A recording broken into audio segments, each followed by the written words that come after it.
his wings.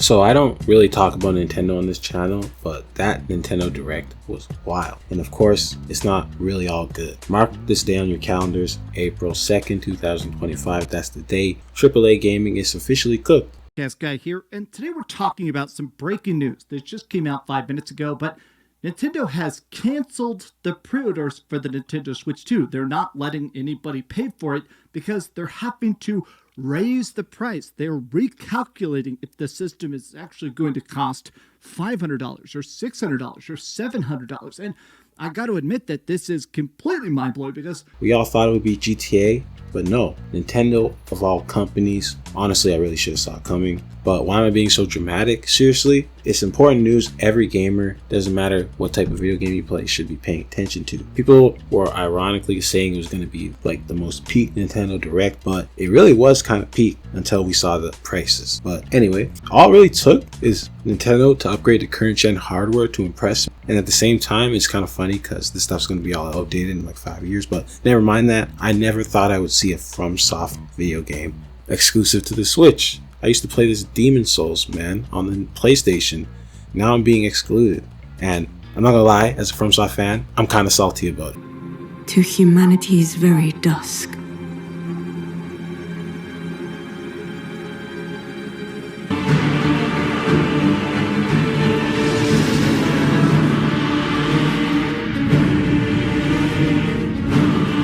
What's crazy is I'm like hyped for Kirby Air Ride in 2025. Y'all do not know about this game. This game was as fun as Smash Bros back in the day, bro. It's a fire game.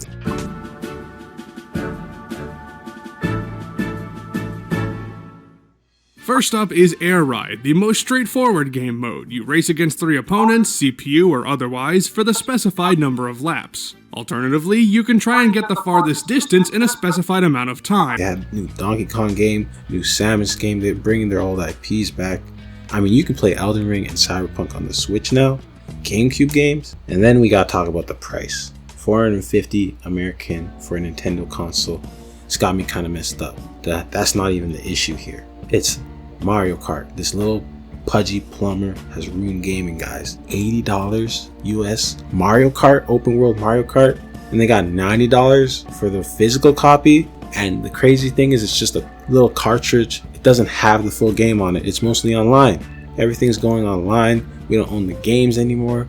Games are $80, $100, and you know Grand Theft Auto is gonna charge $100. It's over for AAA gaming. I guess the looming question is that I think we've almost accepted this, and I'm not a big GTA fan, but I feel like Grand Theft Auto fans are already sitting in a moment of presumption that GTA is going to cost $99.99. That game's going to come out and it's going to cost you $100. And the crazy part is that because it's such an anticipated game, that is just accepted. Everyone wants it so much that it's practically a thing that people are just like, yeah? So that's pretty much what's happening. Okay. And to me, it's like, But if you guys learn or remember anything from this video, it's that please don't buy this freaking demo from the Switch 2 for $20. Even the tutorials are $20, bro. We're so cooked. It's so over. I mean, this is wild, bro. I never seen nothing like this. It's over. And you know, I made a statement in the video I took down because I didn't really say it right, but I think the future of gaming still has hope, and it lies in free-to-play video games, indie video games, and older generation games. You know, games in your backlog. Pretty much anything from 2016 and earlier than that is still safe, but other than that, I don't think gaming is in a good direction, especially AAA. I feel like we should be rioting in the streets. We should put Nintendo on strike. Like, nobody should be buying their games until they shape up. But telling a Nintendo fan to stop buying Nintendo games is like telling anime fans to stop buying Arena Fighters. It's never gonna happen. So the best bet for the future of gaming is these 3 subgenres of gaming in my head. You guys tell me if I'm wrong, tell me if I'm crazy, but this is the future of gaming, the way I see it. You got 2 sides of gaming. You got the side that can afford all these AAA games, millionaires, and then you have us, the peons, who that's just pretty much what it is. I keep saying this, but free-to-play games are just getting better and better. Some of the better ones are competing with some of the more mediocre paid games, and the thing is, where you could strike free-to-play games for being super grindy and pay to win, it's crazy because the same thing's happening with the paid game. So it's like, would you rather do the same thing but pay $80 for it? No. So thank God for games like Marvel Rivals for stepping up. The thing is, a lot of these games have competition, free-to-play games, so they kind of have to compete for the dollar because a lot of free-to-play games are competing with each other. So usually you get a decently quality game if you're playing the best in the genre. So that's 1 point for free-to-play games. It's weird to defend them, but here we are. Another thing is you have classic games. Classic games that we used to play, I don't know about y'all, but they just feel different than the newer releases. Like, there's a certain passion I can tell that older games have. Yeah, they might be clunky, graphics might suck sometimes, and they do have strange game design choices, but at the end of the day, you can just feel the passion coming out of the game that you don't feel in these modern games. And I think it comes down to the fact that a lot of these games, you know, they weren't super monetary focused. You don't have to worry about dailies or weeklies. A game wasn't hacking your brain to keep you focused. If a game was fun, you played it. If it wasn't, you turned it off. And that's why I feel like a lot of older games shine regardless of how old they are and crusty. And then you have indie games. I'm not gonna lie to you, I don't have much experience with indie games, but I have watched a lot of Berlizzi playthroughs. Half the time I don't know what that dude's playing. But the thing I noticed about indie games, and I feel like the reason a lot of people like them, is because they're the closest things that video games can come to art. I mean, a lot of people argue that video games are cash grabs and none of them are artistic in any way. You know, they're just products for your money.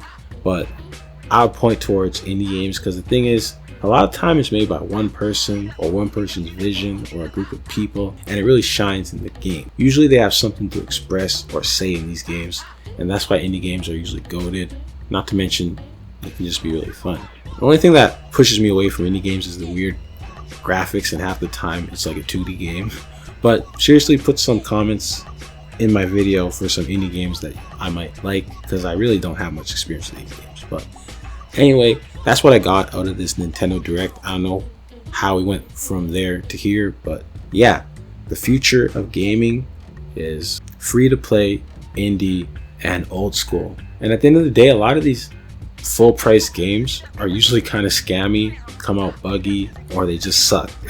And the best experiences I've had with gaming, paid games lately, were usually DLCs like Cyberpunk or Elden Ring. And you know, Monster Hunter was pretty fire, but it got kind of boring. Anyway, you guys let me know what your experience with gaming is. How did you feel about the Direct? Was it peak? Was it terrible? Do you even care about this type of thing? What type of games y'all even play? This type of things I like. But yeah, let me know. How do you guys feel about Nintendo? Did they kill gaming for good? Am I being over dramatic? You know GTA is going to be $100 now.